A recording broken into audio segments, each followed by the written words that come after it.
አንዳንድ ጊዜ ሰይጣን ምን ሊለን ይችላል? እንዲሆኝ ረክሼ የጸሎት መጽሐፌን አልነካውም፣ እንዲህ ባረኩበት እጄ እንዲህ በልቆ። የእግዚአብሔር ቤተሰቦች ያለ እግዚአብሔር ጉልበት ካለንበት ኃጢአትን መውጣት አንችልም። እንዲያውም ካደፍን ነው ቤተክርስቲያን መምጣት ያለብን። ልንነጻ ነው ምንመጣ። የተወደዳችሁ ምዕመናን በጨነቃችሁ ጊዜ መዝሙረ ዳዊትን በጣም ውደዱ። ሰው ስልክ ደውሎ ቢያስፈራራችሁ፣ ሰው በስልክ ቢሰድባችሁ፣ ያመናችሁት ቢከዳችሁ፣ አደጋ ወደ እናንተ እየመጣ እንደሆነ ብትሰሙ ከዳዊት መዝሙር አንድ አውጥታችሁ አነው። ወደ እግዚአብሔር ለመሄድ ከየት ልጀምር ካላችሁኝ ጸልዩ። መንፈሳዊ ሕይወት ከየት እንደምጀምር ግራ ገብቶኛል ካላችሁ መንፈሳዊ ሕይወት መጽሐፍ ቅዱስ ሂድና አጥኑ ወይም እንደዚህ አድርጉ ወይም እንደዚህ አይደለም። መንፈሳዊ ሕይወት መጀመሪያ ከጸሎት ጀምሮ መጠጊያ ማድረግ ያለብን እግዚአብሔርን ነው። የዘመን ጉዳይ እንጂ ማንም ሰው ከእግዚአብሔር ተለይቶ የተጠጋበት አምባ ሁሉ አይረባውም፣ አይጠቅመውም። የእግዚአብሔር ስም ከተጫናት ጠጠርም ኃይል አላት። እግዚአብሔር ከሌለው ግን ሰይፍም ያስገድል።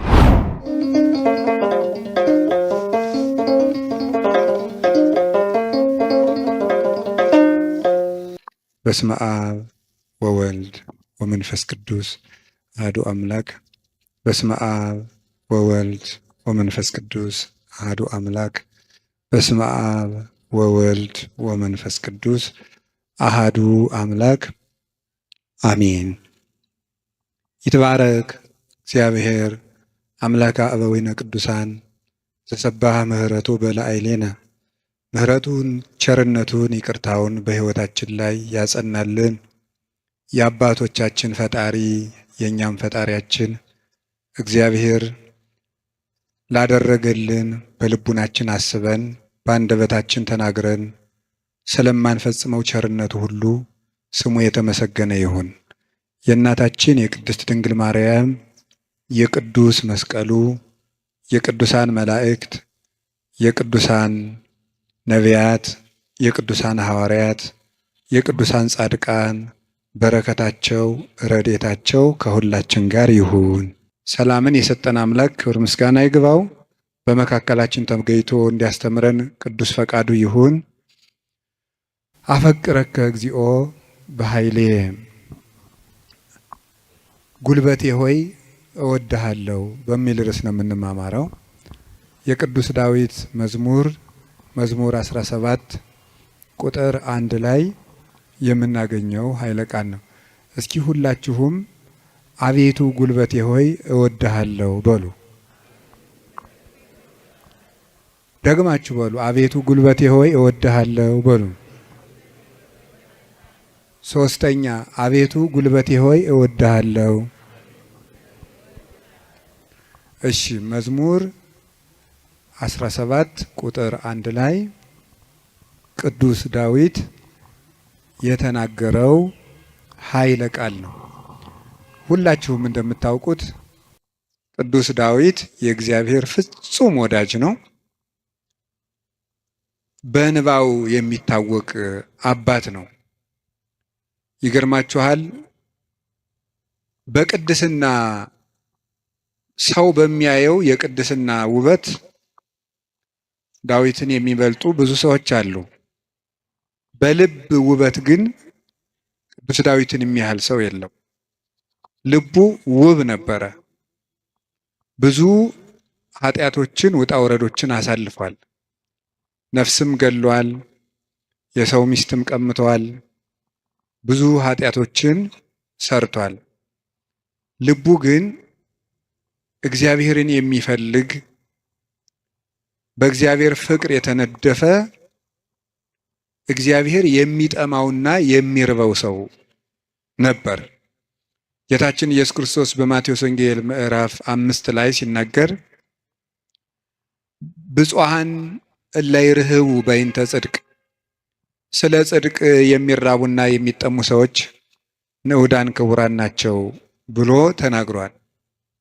ስለ ጽድቅ የሚራቡ ንዑዳን ክቡራን ናቸው።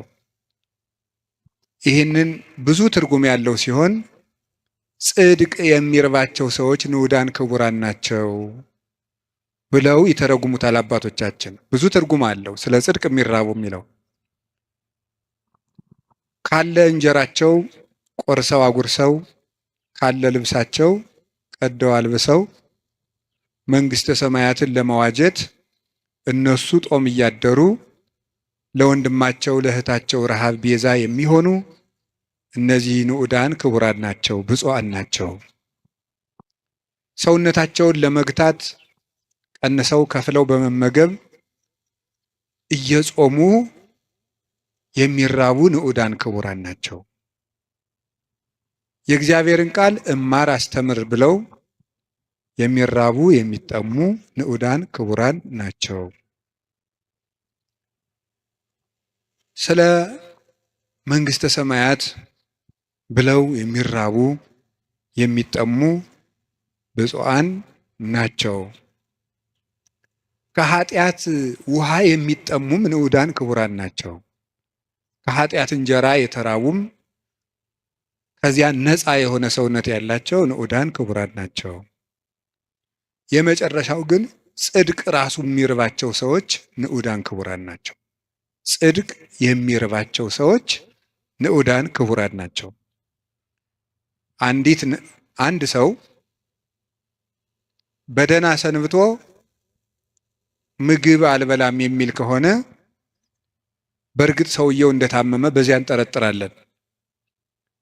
አሞት የሰነበተ ሰው ደግሞ ምግብ አቅምሱኝ ማለት ሲጀምር እየዳነ እንደሆነ በዚህ እንረዳለን። ጽድቅ የሚርበው ሰው ነፍሱ ጤነኛ ናት። እግዚአብሔር የሚርበው ቃለ እግዚአብሔር የሚርበው ማስቀደስ የሚርበው ኪዳን ማድረስ የሚርበው መጸለይ ግዴታ ሆኖበት ሳይሆን ርቦት የሚጸልይ ጠምቶት የሚጸልይ እግዚአብሔርን ፊቱን የማየት ረሃብ ያለበት የእግዚአብሔርን ፊት የማየት ጥማት ያለበት እሱ ብፁዕ ነው ማለቱ ነበር ጌታ። እንዲህ ያለች ነፍስ ካላቸው ቅዱሳን ውስጥ የመጀመሪያውን ቦታ የሚወስደው ቅዱስ ዳዊት ነው። እግዚአብሔር የሚርበው ሰው ነበር። እንዲህ ብሎ እንደተናገረ ሐሰስኩ ገጸከ ገጸ ዚአከ አሐሰስ እግዚኦ ኢትሚት ገጸከ ምኔ። አቤቱ ፊትህን እሻለሁ፣ አቤቱ ፊትህን ከኔ አትመልስ። አቤቱ ፊትህን እፈልጋለሁ፣ ከባሪያህም ተቆጥተህ አትራቅ። ኃጢአቴ ክፉ ቢሆንም እንኳን በኃጢአቴ ተቆጥተህ አትራቀኝ፣ ፈጣሪ ቸል አትበለኝ እያለ የእግዚአብሔር ፊት ይርበው ነበር። ወከመ ያፈቅር ኃየል ሀበ አንቅዕተ ማያት ከማሁ ታፈቅር ነፍሴ ሀበ እግዚአብሔር አምላኬ። ዋልያ ወደ ውሃ እንደሚናፍቅ ሰውነቴ እግዚአብሔርን ተጠማች። ሲሳዬ ኮነኒ አንብዕየ የፈጣሪን ፊት ያለው ብዬ የማለቅሰው እንባዬም ምግብ ሆነኝ። ወተሐውከት እማት ዓይኔ ይላል በሌላው ዓይኖቼ ያንተን ፍርድ ከመፍራትና ፍቅርህን ከመፈለግ የተነሳ እንደ ተቆጡት ልጅ ብክን ብክን አሉ። ወአራስኩ ምስካቤ ወበአንበዬ አራስኩ ምስካቤ በእንባዬም አልጋዬን ምንጣፌን አርሰዋለሁ ያለ ይናገራል። በሌላኛው የመዝሙር ክፍሉ ደግሞ አምላኬ አምላኬ እገይስ ሀቤከ ፈጣሪ ሁልጊዜ በእግረ ልቡና ወደ አንተ ገሰግሳለሁ። ጸማት ነፍሴ ለከ ሰውነቴ አንተን ተጠማች። ማይዜ እበጽሕ ወእሬይ ገጾ ለአምላኬ ደርሼ የፈጣሪን ፊት የማየው መቼ ነው ይላል። እስከ ማይዜኑ እግዚኦ ትረሳኒ ለግሙራ አቤቱ ፈጣሪ እስከ መቼ ትዘነጋኛለህ? ደክማ አይንቴ እንዘ ይብላ ማይዜ ትመጽእ ሀቤ ዓይኖቼ መቼ ወደ እኔ ትመጣለህ እያሉ አንተን በመጠባበቅ ፈዘዙ ደከሙ። ማይዜ ትመጽእ ሀቤ ወደ እኔ የምትመጣ መቼ ነው? ወአሐውር በየዋህተ ልቤ ማእከለ ቤቴ አንተን በመጠበቅ በልቡና ቅንነት ጸንቼ እጠብቅሃለሁ። እግዚአብሔር እድል ፈንታዬ ጽዋ ተርታዬ ነው። ያለ እግዚአብሔር ምግቡ፣ እግዚአብሔር ልብሱ፣ እግዚአብሔር መጠጡ ነበር። ፈጣሪ ወበምስካቤኒ እዜከረከ፣ ሳንቀላፋም አንተን እያሰብኩ አንቀላፋለሁ፣ በመኝታዬም አስብሃለሁ። ፈጣሪ አንተ ብከ ተገደፍኩ እማሕፀን፣ በእናቴ ማህፀን በአንተ አምኜ ተጣልኩኝ። አንተ አምላኬ የምከርሰ አምላኬ። ፈጣሪ በእናቴ ማህፀን ሳለሁ አንተ አምላኬ ነህ። እናቴ የበላችው ተጭኖ የጠጣችው አንዝዞ እንዳይገለኝ የጠበቅከኝ ከእናቴ ማህፀን ጀምሮ አባቴና እናቴ የእውነተኛ ረዳቴ መጠጊያዬ አንተ እግዚአብሔር ነህ። እግዚአብሔር ብርሃኔና መድኃኒቴ ነው። እግዚአብሔር ያበርሊተ፣ እግዚአብሔር ብርሃኔ መድኃኒቴ ነው። ምን ያስፈራኛል? እግዚአብሔር ምእመና ለሕይወቴ ወምንትኑ ያደነግጸኒ። እግዚአብሔር የሕይወቴ መታመኛዋ ነው። ምን ያስደነግጠኛል? እመኒ ሮዱኒ ጸባይት ወመኒ ጸባአኒ ተአይን እየፈራሃኒ ልቤ። ሀገር ተነስቶ በእኔ ላይ ቢከበኝ ልቤ አይደነግጥብኝም፣ በእግዚአብሔር እታመናለሁ እና። ወምስካየ ውእቱ አምላኩ ለያዕቆብ፣ የያዕቆብ ፈጣሪ መጠጊያችን ነው። ወበይንተ ዘይንፈርህ ለማድለቅለቀት ምድር ወለመኒ ፈለሶ አድባር ውስተ ልበ ባሕር። ስለዚህ ተራሮች እየተነሱ ወደ ባህር ልብ ቢወረወሩ እግዚአብሔር መጠጊያችን ነውና አንፈራም ያለ እግዚአብሔርን የቀመሰ ሰው ነበር ቅዱስ ዳዊት። ጣዕሙን ቅረቡ ሀቤሁ ያበር ለክሙ፣ ወደ እሱ ቅረቡ ብርሃነ ረድኤቱን ያበራላችኋል። ጣዕሙ ታይምሩ ከመሄር እግዚአብሔር፣ እግዚአብሔር ፍጹም ቸር እንደሆነ ቅመሱ። እግዚአብሔርን ከመውደዱ የተነሳ ቅዱስ ዳዊት አሐተ ሰአልክዎ ለእግዚአብሔር፣ እግዚአብሔርን አንዲት ነገር ለመልኩት ወኪያሐስስ፣ እሷንም እሻለሁ። እግዚአብሔርን ደስ የሚያሰኘውን ነገር አውቅ ዘንድ በቤተ መቅደሱም አገለግለው ዘንድ።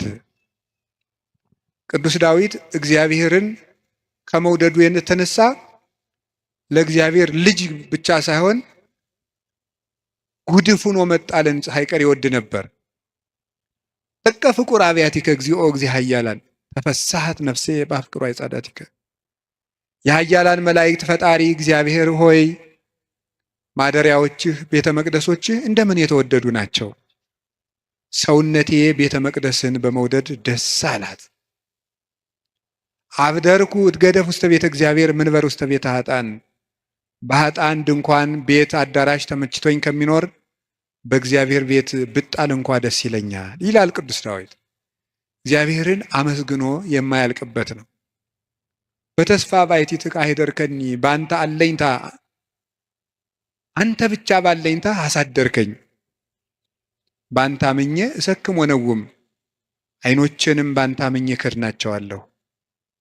ስነሳም አንተን አምኜ እነሳለሁ እያለ ልቡን በእግዚአብሔር የጣለ እግዚአብሔርን የሚወድ ሰው፣ የእግዚአብሔር ልብ የፈሰሰለት ሰው ነበረ።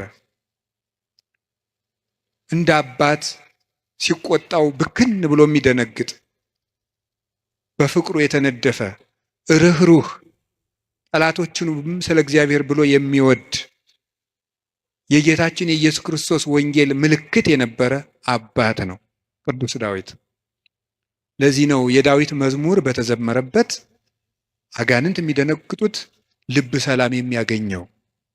ስለዚህ የተወደዳችሁ ምዕመናን በጨነቃችሁ ጊዜ መዝሙረ ዳዊትን በጣም ውደዱት። እኔ ማስተማር ከጀመርኩ ጀምሮ ስለ መዝሙረ ዳዊት ነው የምናገረው። ልክ እናንተ እንደምትጨነቁት እኛም እኮ ይጨንቀናል። እኛም የምንጨነቅበት ጊዜ አለ። እናንተ ኃጢአት እንደምትሰሩ እኛም እንሰራለን። በተጨነቅን ጊዜ ግን የምናርፈው ከዳዊት መዝሙር አንዱን በመዘመር ነው። እንዲያውም እናንተ ጥሩዎች ናችሁ፣ እድለኞች ናችሁ። እናንተ ቢጨንቃችሁ ወደ አንድ ቄስ ሄዳችሁ ትናዘዛላችሁ። ቄስ ሲጨንቀው ግን ወደ ማን ይሄዳል? ጳጳሱ ቢጨንቃቸው ከፓትርያርኩ ይሄዳሉ። ፓትርያርኩ ቢጨንቃቸው የት ይሄዳሉ? በወንበር መቀመጥ ዕዳ ነው። አባት መሆን ሌላውን አጽናንቶ ራስ መጽናኛ ደግሞ ይቸግራል። የዚያን ጊዜ መጽናኛ የቅዱስ ዳዊት መዝሙር ነው እና ያልሆነ ሰው ስልክ ቢደውልላችሁ ማለት ሰው ስልክ ደውሎ ቢያስፈራራችሁ፣ ሰው በስልክ ቢሰድባችሁ፣ ያመናችሁት ቢከዳችሁ፣ አደጋ ወደ እናንተ እየመጣ እንደሆነ ብትሰሙ ከዳዊት መዝሙር አንድ አውጥታችሁ አንብቡ። እዚህ የመጣችሁት ለሕክምና ነው እንጂ እንደ አሬዎስፋጎስ አደባባይ የሚባል አለ ግሪክ ውስጥ። ዛሬ ምን አዲስ ፍልስፍና ይነገር ይሆን ተብሎ ህዝቡ ሁሉ አዲስ ወሬ ለማዳመጥ የሚሄድበት ነው። ስለዚህ መምህር ገሌ ምን ይሰብክ ይሆን ብላችሁ መቼስ አልመጣችሁም። ከብዙ ስራችሁ ከጠበበ ሰዓታችሁ ምናልባትም አንዳንዶቻችሁ ለመኖር ከተቸገራችሁበት ሳንቲማችሁ በታክሲ አውጥታችሁ ነው የምትመጡት። የኔን እረዳለሁ። እኔ አንዳንድ ጊዜ የገጠር ሰው ያሳዝነኛል፣ አንዳንድ ጊዜ የከተማ ሰው ያሳዝነኛል። የገጠር ሰው የሚያሳዝነኝ በሚያሳዝንበት ነው፣ ለእነሱ ነግራቸዋለሁ። የከተማ ሰው አንዳንድ ጊዜ የሚያሳዝነኝ ደግሞ በተለይ ታክሲ የሚሰለፍ ሰው ያሳዝነኛል። እውነቴን አይደል ነግራቸው፣ አልዋሽም። ሰው ሲሰራ ውሎ እቤቱ ለመግባት ደግሞ ታክሲ ተሰልፎ ብር ይዞም ለካ ደግሞ መሄድ ያቅታል። ወረፋው ደግሞ 1 ሰዓት 2 ሰዓት ደግሞ ይፈጃል። እንደገና ሄዶ ምን ብሎ ታክሲውም ተወዷል አሉ። ከዛችሁ ግን ይሄ በታምር ነው ሰው የሚኖረው፣ በታምር ነው። ካልሰረቃችሁ በቀር በታምር ነው እየኖራችሁ ያላችሁ፣ አንዳንዱን ማለት ነው። እና በዚህ ሁሉ ነገር መሀል የመጣችሁት ለሕክምና ነው። ሊታከም የሄደ ሰው የታዘዘለትን መድኃኒት ሲውጥ ነው ድህነት የሚያገኘው። አሁን የምነግራችሁን ነገር አድርጉት፣ እረፍት ታገኛላችሁ። በተጨነቃችሁ ጊዜ ሞባይላችሁን ከፍታችሁ የሆነ ነገር ወደ ማዳመጥ አትሂዱ። መዝሙረ ዳዊት መኪና ያላችሁ ሰዎች ካላችሁ መኪናችሁ ውስጥ እቤት እንዳለ ሁሉ መኪናችሁ ውስጥ ራሱ አንዱን ችሎ የማይወርድ አንድ መዝሙረ ዳዊት ቢኖራችሁ ጥሩ ነው። የሆነ ወረፋ እንኳን እስከምትጠብቁ የነዳጅ ወረፋም ሊሆን ይችላል አላውቅም። መኪና ውስጡ ናችሁ 3 መዝሙር ዘምሩ። መስሪያ ቤት ገብታችሁ ወረፋ እስኪደርሳችሁ 1 መዝሙርም ዘምሩ፣ የዳዊትን መዝሙር። ይገርማችኋል፣ መንገዳችሁ ሁሉ ብርሃን ይሆናል። እውነቴን ነው የምነግራችሁ።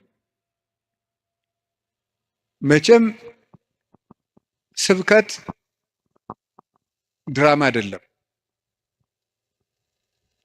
በቅድስና ሕይወታችን አባቶቻችን አንመስልም። በእውነት እኔ በግሌ ብዙ የጎደፉ ኃጢአቶች ይኖሩብኛል። ግን በጸሎት በኩል ያልሞከርኩትን አልሰብክም። ስለዚህ መዝሙረ ዳዊት አጽናንቶኝ ነው እንጂ የምናገረው ያነበብኩትን አይደለም የምናገረው። የሆነውን ነው የምነግራችሁ። ይጠቅማቸዋል። መዝሙረ ዳዊት አንብቡ። ሰው ላይ አትጠጉ፣ በሰውም አትሸበሩ። እግዚአብሔር ክንድ ላይ እረፉ። ያንን ደግሞ የሚሆነው መዝሙረ ዳዊት ስታነቡ ነው። ዘምሩ። የዳዊት ሲጨንቃችሁም መዝሙረ ዳዊት አንቡ፣ ደስ ሲላችሁም አንብቡ። እግዚአብሔር ደስ ሲለን እሱን ማስታወሳችንን ይፈትነናል። ሲከፋን አኩርፈን አለመውጣታችንን ይፈትነናል። ስለዚህ ሲከፋን የምንዘምር እሱ እግር እንገኝ። ምንድነው? ሴት በሚያስጨንቅ ስቃይ ትወልዳለች፣ ወልዳ ስትጨርስ ከባሏ እግር ትገኛለች ይላል። ኦሪት ዘፍጥረት ያለው አይደለም? በምጥ ወልደሽ በስቃይ ወልደሽ ፈቃድሽ ወደ ባልሽ ይሁን ያለ። በስቃይ ትወልዳለች፣ ወልዳ ስትጨርቅ ከባሏ ጋር ትውላለች። ይሄ ማለት አንዲት ነፍስ በመከራ ተጨንቃም ከሙሽራዋ ክርስቶስ እግር ነው መገኘት ያለባት። ትርጉሙ ይሄ ነው፣ መንፈሳዊ ትርጉሙ። የቅዱስ ዳዊት መዝሙር ደግሜ ነው የምነግራችሁ። አሁን ምናልባት እዚህ ቤተክርስቲያን ውስጥ ተመልሼ ብመጣና ባስተምር ሌላ ቀንም ስለ መዝሙረ ዳዊት ልናገር እችላለሁ። ቅዱስ ዮሐንስ አፈወርቅ ምን ይላል? ስብከት እንዳሻሽል ከፈለጋችሁ እናንተ ያለባችሁን ችግር አሻሽሉ ብሏል። እናንተ በተመሳሳይ ሁኔታ እየኖራችሁ ተመሳሳይ ርዕስ አትስበከን አትበሉኝ። ስለዚህ የእናንተ ሕይወት መጀመሪያ የነገርኳችሁን ችግር ከለቀቀ አሁን ደግሞ አዲስ ስብከት ይዤ እመጣለሁ ይላል። ስለዚህ በዚህ ዘመን ሩቅ ነገር ምንድን ነው ቢባል ተስፋ ነው። ተቆጥቼ መስበክን ያሁን እየተውኩ መጥቻለሁ። ኑሮ ተቆጥቶት ይሄ ሰው ጦርነት ተቆጥቶት ምን እናርገው ብዬ ዝም ብዬ ተስፋ ነው የምነግራችሁ። እና ለተስፋ ደግሞ የቅዱስ ዳዊት መዝሙር ፍጹም ፍጹም መሰላል ነው። ምዕመናን ፈትኑና ውቀሱኝ። ማታ ማታ አንድ መዝሙረ ዳዊት ድገሙ። ከመተኛታችሁ በፊት እንደው 1 ሰዓት 2 ሰዓት 3 ሰዓት በቃ ከስልካችሁ ፍሪ መሆን አለባችሁ። መዝሙረ ዳዊት አንብቡ። እግዚአብሔር ከእናንተ ጋር ይሆናል። ቅዱስ መቃርስ ምን ይል ነበር? ጌታዬና አምላኬ መጠጊያዬ ኢየሱስ ክርስቶስ ሆይ ይህንን ሌሊት የማድርበት ጉልበት የለኝም። ሌሊቱን እንዴት እንደማድር አንተ ታውቃለህ። አንተ ከኔ ጋር ሁን፣ በፈቃድህ አሳድረኝ ብሎ ይጸልይ ነበር። ስለዚህ የቅዱስ ዳዊትን መዝሙር ጸለያችሁ አንብባችሁ ተኙ። ማለዳችሁን እግዚአብሔር ማታውን የቀደሰ ሰው ማለዳውን ይቀድሳል። ማታችንን ካበላሸ ነው ማለዳችንም ይበላሻል። ማለዳችን ከተበላሸም ማታችን ይበላሻል። ማለዳም በመዝሙረ ዳዊት እንጀምር ሲሆን አንዳንድ መዝሙራትን በቃላቸው አጥኑ። ስንት ነገር ተሸመድዶ የለ እንዴ? ሐሜት እኮ አሁን ስንት ሰው ያውቃል ሰው። እኔ እንደው አንዳንድ ጊዜ ይገርመኛል ሰው ወሬ እንዴት አድርጎ እንደሚይዝና ቃለ እግዚአብሔር አጥና ሲሉት ግን ወር አይዘው። ሐሜት ግን በ5 ደቂቃ ስንት ሐሜት ይሸመድዳል። አጥኑ መዝሙረ ዳዊት መጠጊያችሁን እግዚአብሔር አድርጉ እና ቅዱስ ዳዊት በረከተ እግዚአብሔር የሞላበት ፍጹም የፍቅር ሰው ነበረ። ሰውንና እግዚአብሔርን ይወድ ነበር እላችኋለሁ። የቅዱስ ዳዊት በረከቱና ረዴቱ አሸናፊነቱ ጭምር ከሁላችን ጋር ይሁን። ቅዱስ ዳዊት ጠላቶቹ ሁሉ ተሸንፈውለት እረፍት ካገኘ በኋላ የዘመረው መዝሙር ነው ይባላል። መዝሙር 17 ጠላቶቹ ሁሉ አርፈውለት የዘመረው መዝሙር ነው ይላል። በእኛም ላይ የሚነሳብንን ነገር ሁሉ እግዚአብሔር ያሳርፍልን፣ እረፍት ይስጠን መድኃኔዓለም። ስለዚህ ምን አለ? አቤቱ ጉልበቴ ሆይ ተናገሩ እንጂ በሉ ሁላችሁ። እኔን መሰላችሁ እንዴ? እግዚአብሔርን እኮ ነው በሉ። እሺ አቤቱ ጉልበቴ ሆይ በሉ። እሺ ማን ነው እንደዛ የሚለው? እግዚአብሔርን። በጣም የሚያስደንቅ ነገር ነው። እኔ እንግዲህ 3-4 ነጥቦችን ልንገራችሁ። እግዚአብሔር ለምንድን ነው ጉልበት የሚባለው የሚለውን ለምነግራችሁ። አፈቅረክ እግዚኦ በኃይሌ ኃይልን ስላደረክልኝ አመሰግንሃለሁ ነው የሚለው። ኃይልን ስላደረክልኝ አመሰግንሃለሁ። ግዕዙ እንደዛ ብሎ ይፈታዋል። አንድምታችን አንድም ስላደረክልኝ ኃይል አመሰግንሃለሁ፣ አንድም ኃይልን የምታደርግልኝ ነህና አመሰግንሃለሁ። ያለፈውንም የሚመጣውንም እስካሁን ኃይልን ስላደረክልኝ አመሰግንሃለሁ፣ ነገም ኃይልን ስለምታደርግልኝ ቀድሜ አመሰግንሃለሁ። ሲናገር እግዚአብሔር ኃይልየ ወፀወኔ ወመዳኔ እግዚአብሔር ኃይልየ፣ እግዚአብሔር መጠጊያዬ፣ እግዚአብሔር መድኃኒቴ ነው ይላል። እግዚአብሔር ኃይሌ ነው፣ እግዚአብሔር መጠጊያዬ አምባዬ ነው፣ እግዚአብሔር መድኃኒቴ ነው። ሊቃውንት ሲፈቱት እግዚአብሔር ብዋጋ ማሸነፊያዬ ጋሻዬ፣ ብሸሽ መጠጊያዬ ነው ይላል። ሰልፍ በመጣ ጊዜ ድል የምነሳበት እሱ ነው። በሸሸው ጊዜ የማመልጥበት መጠጊያ እሱ ነው። የሚያድነኝም እሱ ነው የሚለውን ሊቃውንት ሲተረጉሙት የማያድን አምባ አለና ይላሉ። የማያድን አምባ አለና እግዚአብሔር ግን የሚያድን አምባ ነው ይላል። ብዙ ሰዎች የተጠጉበት አምባ ሁሉ አላዳናቸውም። አይታችሁ እንደሆነ ማለት ነው። እየሰማችሁ ነው? አዎ። የተጠጉበት አምባ ሁሉ አላዳናቸውም። እንዲያው ብዙ ሰዎችን ሰው ሲያሰቃዩ የነበሩ ነገስታትን ሁሉ አንዳንድ ጊዜ ነገስታትን፣ ኃያላን ሰዎች፣ ንፉግ ባለጸጎች እነዚያን ሁሉ ታሪክ እንደው ቁጭ ብዬ ሳስበው ብዙዎቹ ያ ነገራቸው እንዳጠፋቸው ነው የምታዩት። ጉድጓድ ውስጥ ከተማ ሰርተው የሚኖሩትን ሁሉ መርምሮ አውጥቶ አንጠልጥሎ የሚገል ጥሎባቸዋል። ሁሉንም ማለት ነው። የማያድን አምባ አለና 100 ኪሎ ሜትር የምድር ውስጥ ከተማ ቢሰራ አንድ ሰው አይድንም። እግዚአብሔር ፊት ከሆነ ግን መሀል ላይ እዚህ መሀል ከተማ ላይ ምንም አይሆንም። በህዝብ መሀል ተሰውሮ ምንም አይሆንም። አቡነ ገብረ መንፈስ ቅዱስን አንዱ መነኩሴ ሂድና ጾም እንዲህ ያለ ቤተክርስቲያን ቅዳሴ ቀድሰን አሉት። አይ እንዴት አድርጎ ይሆናል? መነኩሴው በአብይ ጾም ከተማ ለከተማ እየዞረ ይሉኛል አሉ። ምእመናን ከባዶች ናቸው እኮ ለማማት አይደለም። እኔ ግን ምእመናን አንድ ነገር መናገር እፈልጋለሁ። እሱ ምንድን ነው? እኔ አሁን እግዚአብሔር ጸሎታችን አልሰማን ያለ የሚመስለን በካህናት ላይ ያላችሁ እምነት እየቀነሰ ስለመጣ ነው። እውነት ነው፣ እኛ ኃጢአት እንሰራለን። ግን ኃጢአታችን ለራሳችን ትታችሁት እናንተ በእግዚአብሔር ብታምኑ ትጠቀሙ ነበር። ግን ነውር ለቃሚ ሆናችኋል። ከዚያ የተነሳ አትጠቀሙ። ጉልበታችን መምጣት ያለበት ወደ እግዚአብሔር ነው። እንድንጠቀም መጠጊያ ማድረግ ያለብን እግዚአብሔርን ነው። የዘመን ጉዳይ እንጂ ማንም ሰው ከእግዚአብሔር ተለይቶ የተጠጋበት አምባ ሁሉ አይረባውም፣ አይጠቅመውም። ከእግዚአብሔር የተጠጋ ግን ይኸው ኤልዛቤልን ታውቋታላችሁ አይደለም?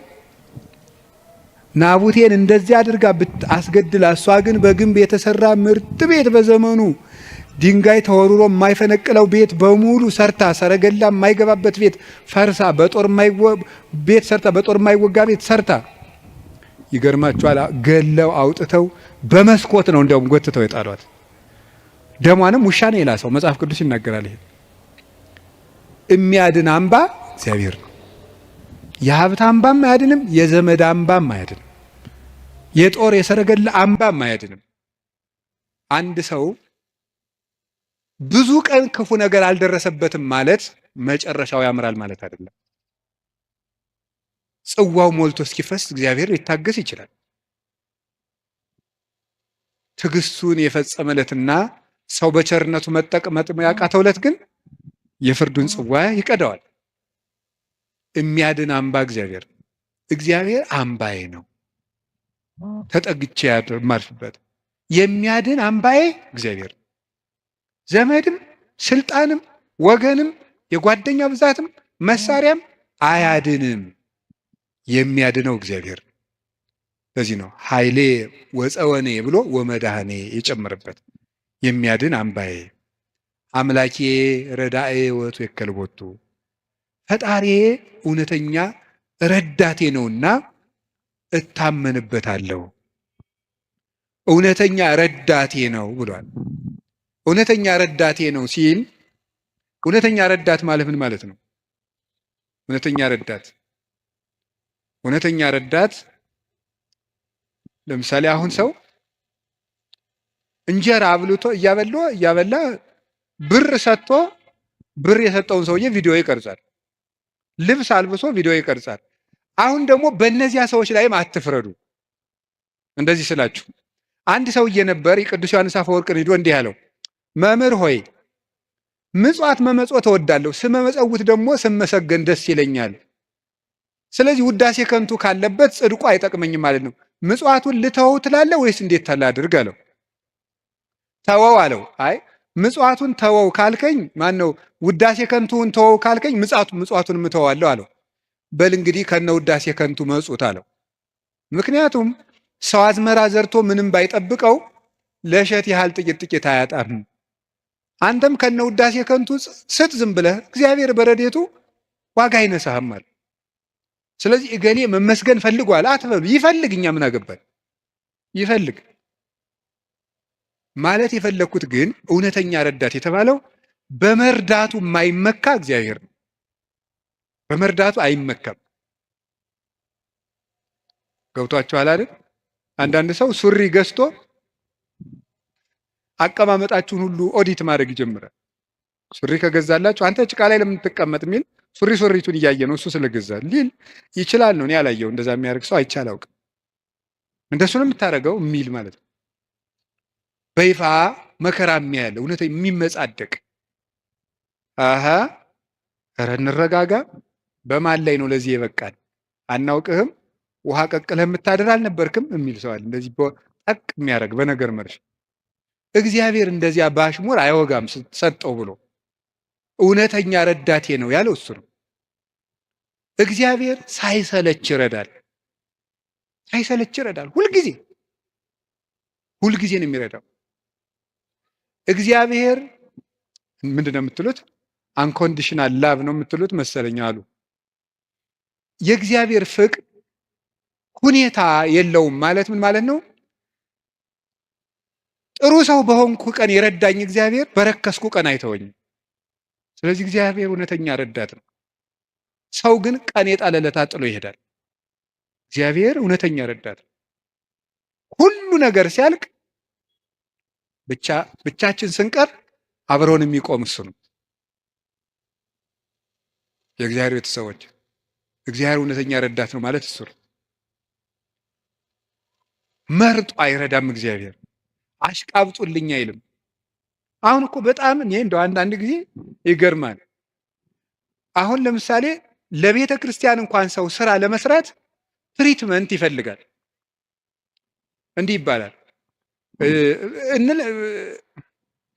እኒህ አቶ ገሌ በእውነቱ ለዚህ ቤተክርስቲያን ዋና ቀኝ እጅ ናቸው ካልተባለ ደስ አይለውም ሰው። ይሁን እኔ እንግዲህ እዚህ የዚህን ደብር አላልኩም፣ ኦሎቨር ዘወርዝ ነው። ገብቷችኋል አይደለም? የዚህን ደብር ማለት ሳይሆን በቃ በአጠቃላይ ሰው ነው። ሰው እኔንም ጨምሮ ማለት ትሪትመንት በቃ ኮሚኒኬሽኗ ካላማረች ወይ አለቃው ወይ ሰባኪው ወይ መምህሩ ገብረ ስላሴ ወለተ ስላሴ መጣችሁልን አልተባለ አይሆን። እግዚአብሔር እንደዚያ አይደለም።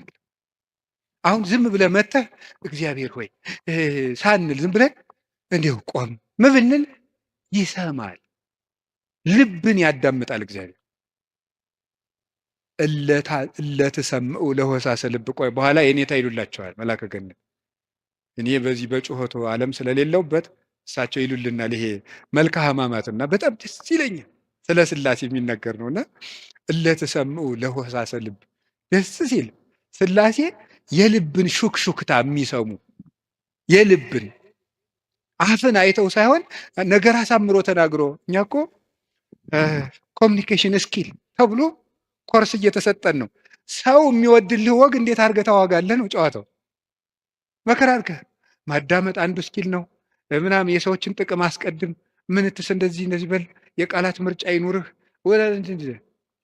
እግዚአብሔር እንደዚያ ሳይል ጥሩ አድርገው ተናገሩ። ፍልስፍና ተምረዋል፣ ዲግሪ ያላቸው አነጋገር ይችላሉ። መግቢያው እንዴት ነው? አተታውሳ ኮንክሉዥኑ ጥሩ ነው አይልም።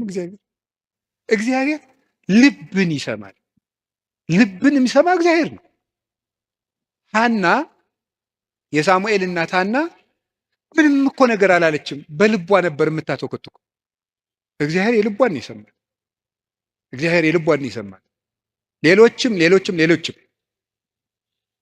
እና እግዚአብሔር ልብን ያያል፣ ሰው ፊትን ያያል የተባለ ለዚህ ነው። አንዳንድ ጊዜ እውነቴን ነው የምነግራችሁ፣ መታችሁ የምትሉት ከጠፋችሁ ብትችሉ ዝም ብላችሁ የአባታችሁ ቤት አላለ ቁሙ፣ ዝም ብላችሁ እዚህ ገብታችሁ ራሱ አንዳንድ ጊዜ ጭንቀት ይበዛና ቃላት ያጥርና ኃጢአት ይደራረብና አፍን መክፈት ያቅታል። ገብቶ ዝም ብሎ ቢቻል ማልቀስ ጥሩ ነው። እግዚአብሔር ከሺህ ቃላት አንድ ዘላላ እንባን ይወዳል። እዚህ ገብቶ ማልቀስ እና እግዚአብሔር እውነተኛ ረዳቴ ነው። ወረት የሌለው ትናንት ረድቶ ዛሬ ችል የማይል አፍ ላይ የሌለው በሌላ ፍቅር የማይወሰድ ወዳጅ የማይለውጥ ስንለወጥ የማይለወጥ አባት እግዚአብሔር ነው። ደግሞ የማይደክመው የማይሰለች ለሁሉ የሚበቃ አባት እግዚአብሔር ነው። እኔ ለምሳሌ አሁን እንዳንድ የቤተ ክርስቲያን መነኩሴ አሁን ለምሳሌ 3 ሰዎች ሊያነጋግሩ ቢፈልጉ 3 ሰዎች እንዳነጋገርኩ መሽቷል፣ ደህና ደሩ ቤት። እግዚአብሔር ይህን ሁሉ ሰው በአንድ ጊዜ ይሰማል። ታዲያ እውነተኛ ረዳት አይደለም ነው? አንድን የቤተ ክርስቲያን አባት በጣም ትልቅ ሰው ቢሆን ሁልጊዜ ከሌሊቱ 6 ሰዓት ብትደውሉበት አንተ ስራ የለህም፣ ስራ አትይዝም፣ በዚህ ሰዓት ይደወላል ሊሉ አይችሉም? ይላሉ። እግዚአብሔር መንፈቀ ሌሊት ብንጠራው አለ። እግዚአብሔር ሊነጋ ሲል ብንጠራው አለ። እግዚአብሔር የትም ሆነን ብንጠራው አለ። ገደል ውስጥ ብንጠራው አለ። የረከሰ ቤት ውስጥ ሆነን ብንሰራው ምንድነው ሌሊት በምንጣፌ ላይ ሳለው ነፍሴ የወደደችውን ፈለግኩት ይላል መኃልየ ሰሎሞን ላይ። እና ይሄን ምንጣፍ የሚለውን ሊቃውንት ሲተረጉሙ ይላሉ በኃጢአት አልጋ ውስጥ ተዘፍቄ ሳለው ፈጣሪዬን አሰብኩት። ውድቀት ውስጥ ሆነን ብንጠራው እግዚአብሔር ይሰማል። እግዚአብሔር እውነተኛ ረዳቴ ነው ያለው ለዚህ ነው። ምእመኔ ወቀርነ ሕይወቴ፣ የምታመንበት የሕይወቴ መመከቻ ቀንድ እግዚአብሔር ነው። ሶበ ጽዋዕክዎ ለእግዚአብሔር እድኅንም ጸርየ፣ ፈጣሪ እግዚአብሔርን በጠራሁት ጊዜ ከጠላቶች እድናለሁ። ይህንን ይዞ ሰሎሞን የእግዚአብሔር ስም የጸና ግንብ ነው ይላል። መጠጊያ የእግዚአብሔር ስም ነው። የእግዚአብሔር ስም ሲጠራ፣ እግዚአብሔር የሚል ስም ሲጠራ ምድርና ሰማያት ይደነግጣሉ። ኢየሱስ የሚል ስም ሲጠራ ምድርና ሰማያት ይደነግጣሉ።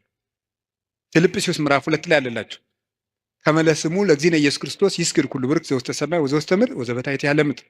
ለኢየሱስ ክርስቶስ ስም በሰማይና በምድር ከሰማይ በላይና ከምድር በታች ያለ ጉልበት ሁሉ ሊንበረከክ ይገባል። ለአንድ መነኩሴ ገዳም ሲገባ ከሚሰጠው ትምህርት አንዱ የኢየሱስ ክርስቶስን ስም መላልሰ መጥራትን አታቋርጥ ነው የሚባለው። የኢየሱስ ክርስቶስን ስም ኢየሱስ ክርስቶስ ጌታዬ ኢየሱስ ክርስቶስ ወይ ማረኝ ብዙ ቀን እናገራለሁ። እንዲህ ኢየሱስ ክርስቶስ የሚለው ስም ዝም ብሎ የሚቀር ስም አይደለም። ዲያብሎስ የሚፈራው ኢየሱስ የሚለውን ገና ሳይጨርሰው ቅዱስ እንጦንስ ነበር የከበቡት አጋንንት የተበተኑት። በገድለ ቅዱስ እንጦንስ እንደተጻፈ ክርስቶስ ኢየሱስ አማኑኤል እግዚአብሔር ብሎ መጥራት ዝም ብሎ አይደለም። በፍቅር ጥሩት፣ ጉልበት ይሆናቸዋል። ስለዚህ ጉልበቴ ሆይ እወድሃለሁ ያለው ከዚህ የተነሳ ነው። የእግዚአብሔርን ስም በጠራሁት ጊዜ ከጠላቶች እድናለሁ። ፈሪ አትሁኑ፣ ጠንቋይ አትሁኑ። ውሸታም ነው ጠንቋይ፣ አትፍሩ። ምናልባት እደግምባችኋለሁ ምናምን ቢል ምንም አትፍሩ። አሁን ይሄ ድሮማ ምን ያደርገ ይሄ ጠንቋዩ ሁሉ ጨው በቂጣ ቅቤና በርበሬ አንድ ላይ ሆኖ በገጠር በነገራችሁ ላይ ጨው የሚባል በርበሬ ነው እና በጣም ይገርማል። እና በጨው እንጀራ በላው ካልክ ሳልት አይደለም እንትን ነው በርበሬ ነው። እና በጨውና በቅቤ የተቀብቶ ቂጣ ያንን ያዞሩና አጋንንቱ ምናምን ብለው ደጋሞ ቱቱቱቱ ብለው መንገድ ላይ በቃ እያማተበ መብላት ቄስ ተማሪ ተመስገን እያሉ በስመ አብ ወወልድ ወመንፈስ ቅዱስ ግጥም አድርጎ የሰይጣን እንጀራ የለውም። ማን አባቱ ነው ለሰይጣን እንጀራ የሰጠው? ይቅርፋታም ድሃ ምንም የለው ማምላክ። ሰይጣን ደግሞ የት አባቱ ነው እንጀራ ያለው? ደግሞ እሱ መቼ የቆፈረውን መቼ የፈጠረውን እንጀራ ነው። እንጀራን ለሰይጣን አትስጡ፣ ምንም ለምንም አትስጡ። አትደንግዱ። በእስራኤል ላይ ጥንቆላ በያዕቆብ ላይ ሟርት አይሰራም አይደለም የሚለው የእግዚአብሔር መጽሐፍ እንደዚህ ነው። የእግዚአብሔር ስም የጸና ግንብ ነው። እኔ ሁልጊዜ እናገራለሁ፣ የካህናት ስልጠና ስሰጥ እናገራለሁ። ምናልባት ድግምት የሚችል ሰው ካለ ጀግና እለዋለሁ፣ ይድገምብኝ ብዬ አውቃለሁ። አሁንም ይቻላል።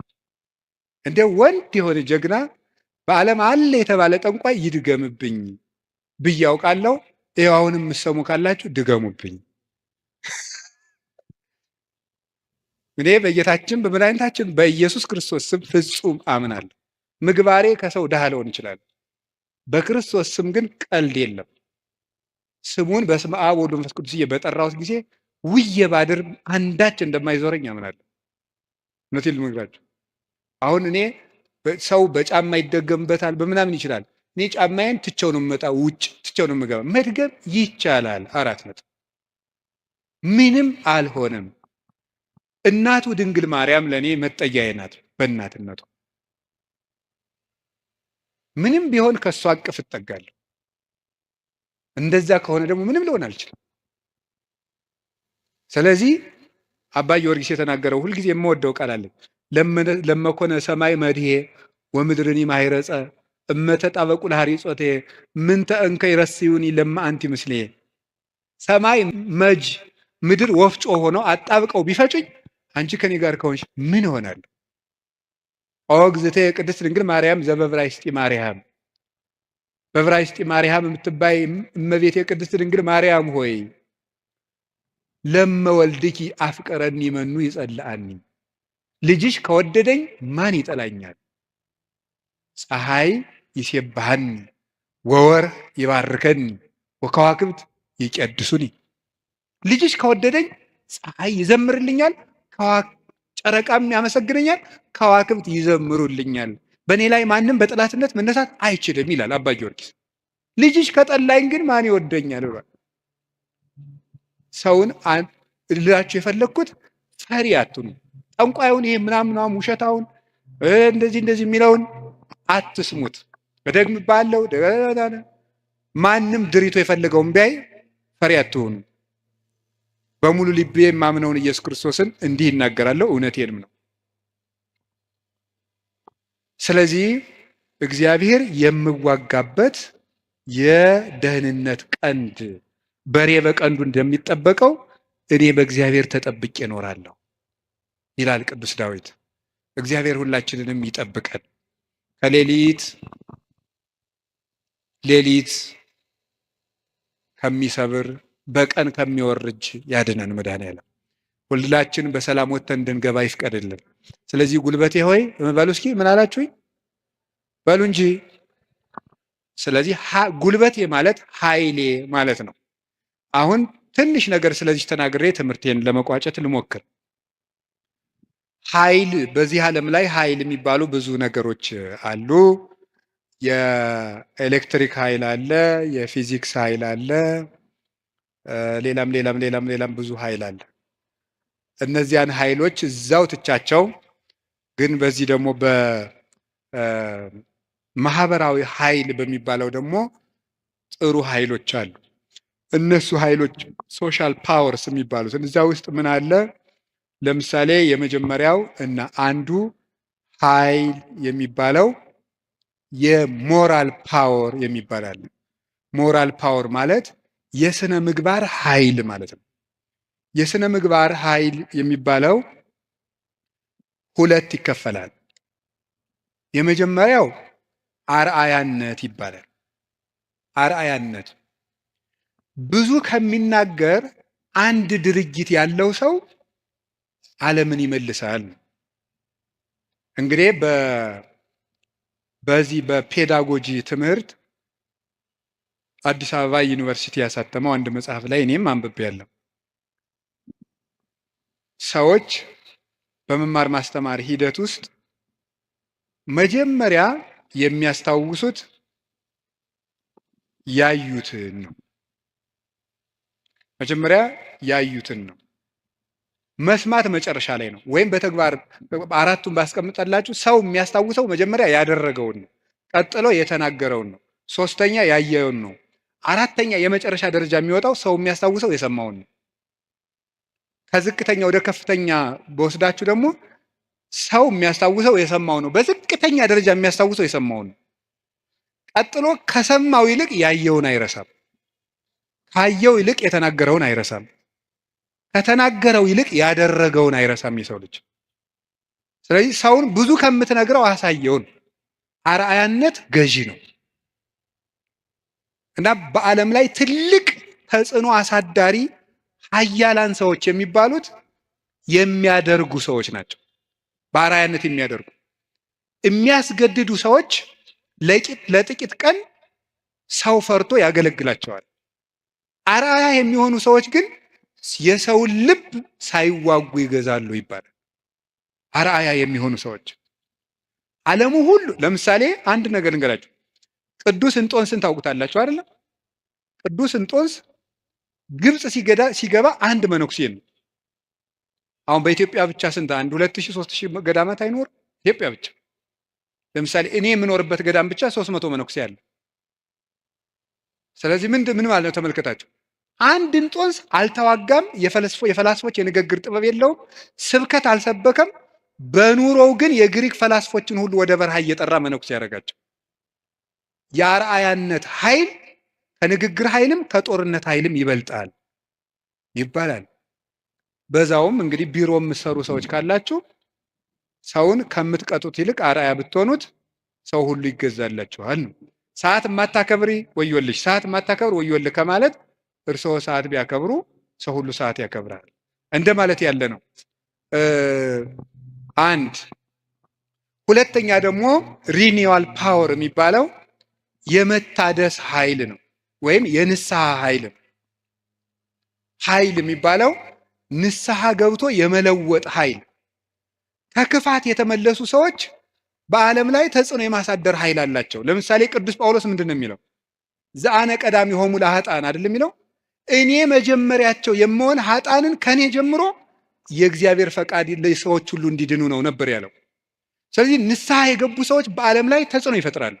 ቅዱስ ጳውሎስ የመጀመሪያው፣ ቅዱስ ጴጥሮስ፣ ማርያም ግብፃዊት፣ ሙሴ ጸሊም የግብፅ ገዳማትን በሙሉ መዓዛው በሙሉ ያወዳል።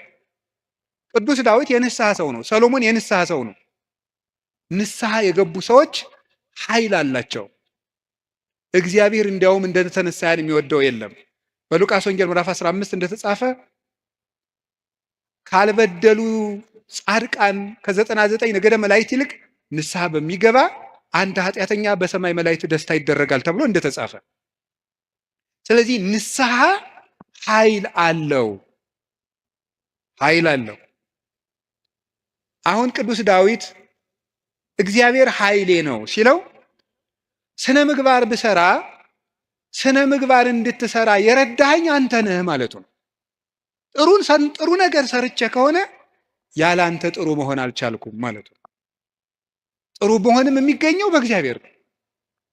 እግዚአብሔር ከተማን ካልጠበቀ ጠባቂዎች በከንቱ ይደክማሉ፣ እግዚአብሔር ቤትን ካልሰራ ሰራተኞች በከንቱ ይደክማሉ የሚለው ሲተረጎም፣ አባቶቻችን ሲተረጉሙት ቤትን ካልሰራ ሰራተኞች በከንቱ ይደክማሉ የሚለው ሲተረጉሙት፣ እግዚአብሔር ምግባረ ቤትን ካልሰራ፣ እግዚአብሔር ሀገረ ምግባርን ካልሰራ፣ እግዚአብሔር ሰውነትን ካልጠበቀ በንጽህናው ሰው መጠበቅ አይችልም።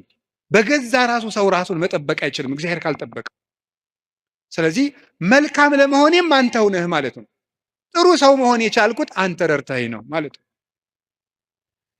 በንስሐ እንድነሳ ያበቃኸኝም አንተ ነህ። ከወደቅኩበት ጉድጓድ አውጥተህ ግን ሰው አድርገህ በሰው መሃል ያቆምከኝ አንተ ነህ ሲል የንስሐን ኃይል አንስቶ ተናገረ። ከቃሉ ጋር ናችሁ። እግዚአብሔር ከሁላችን ጋር ይሁን።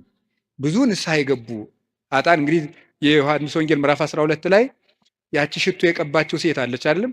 የሽቶው መዓዛ ቤቱን ሞላው ይላል። በጣም ሁልጊዜ ዓይኔን የሚስበኝ ንባብ ነው። የሽቶው መዓዛ ቤቱን ሞላ ይተለም። ሊቃውንት ሲተረጉሙት ቤት የተባለች ቤተክርስቲያን ናት። ክርስቶስ ያለበት ቤት ቤተክርስቲያን ናት። ክርስቶስ ያለበትን ቤት ያቺ ሴት ያመጣችው ሽቱ ሞላው ማለት ምን ማለት ይመስላችኋል? የአንዲት ንስሐ የገባች ነፍስ ዝናዋ፣ ስነ ምግባሯ ቤተክርስቲያንን ሞላ። አሳዳጁን ጳውሎስ አይደለም እንዴ ተነስተን ቅዳሴ ላይ ቅዱስ ሐዋርያ ጳውሎስ ሰናየ መልእክት ፈዋሴ ዱያን ዘነሳይከ አክሊለ ሰአል ወጸሊ በእንቲአነ ያድኅን ነፍሳተነ በብዛ ሳህሉ ወምሕረቱ በእንተ ስሙ ቅዱስ የሚባለው እኮ አሳዳጁ ጳውሎስ ነው። የዚያች ሴት ሽቶ ቤቱን ሞላው ማለት ንስሐ የገባች ነፍስ መዓዛ ቤተ ክርስቲያንን ይሞላል። ተዘከረነ ሳይባል ቅዳሴ ተቀድሶ ያውቃል? ሰምታችኋል? ይቀደሳል ነው አትሰሙ? ተዘከረነ ሳይባል ቅዳሴ ያልቃል?